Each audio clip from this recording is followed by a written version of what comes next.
uphile uphushe uphumelele kambe kupastor ngitshela ngifike ngoba kufanele lokhu inamba ngiyacela ukuthi usenze kuphela ngoba imember so 9 kuya 5 ntambama kuphela awukwazi ukungifonela before 9 futhi ungifonela after 5 ntambama make sure ukuthi uqala ukufona uma seshayile u9 ekseni kuya 5 ntambama from Monday to Friday kuphela Sunday kusesontweni Sarah had good morning pastor ngicela ukubuza ukuthi ngiphuphe ngidla amaveji into engidla kakhulu ikhabishi ngiyabonga uma ngingaphenduleka so nake singakusho la yini amaveji imfino noma umfino ama vegetation or vegetable kuya ngawe ubiyakala number 1 ngokujwayelekile uma ngenze kuphuphe umfino upha uluhle uma udla olushuthi kungenzeka uyakhombisa ukuthi uzokuba nenhlanhla kahle uphinde uphumelele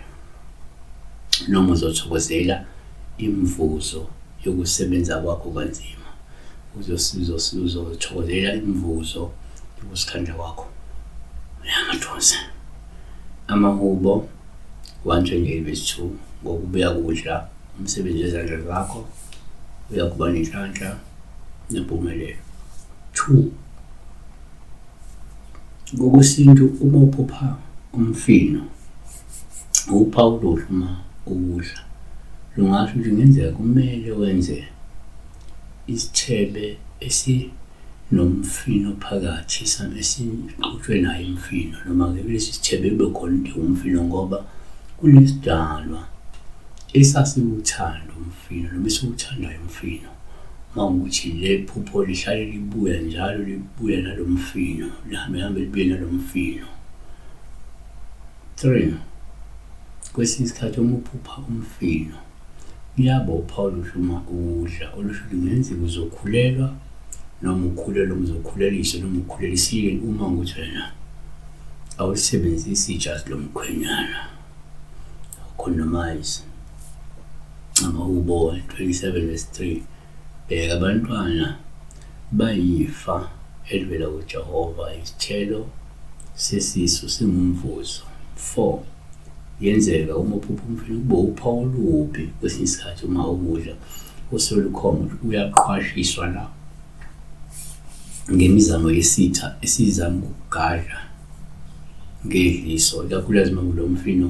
ubungeke esimeni sokudliwa noma ke ngesikhathi ukudla iphupheni bekukhomba uyinkezo lisayo noma ekuseni muphaphama uzwile ukuthi hayi kukhona into bengidla kune after taste noma ke awuzile look at the history yabo amakhosi esibili chapter 4:40 bheka besathulela abantu ukudla babadle kwathi besadla lokho kudla bakhala bathi we muntu waNkulunkulu kukhona ukufa ebhodweni babe ngisinakudla siyabonga sibeka lapho ukudla umfino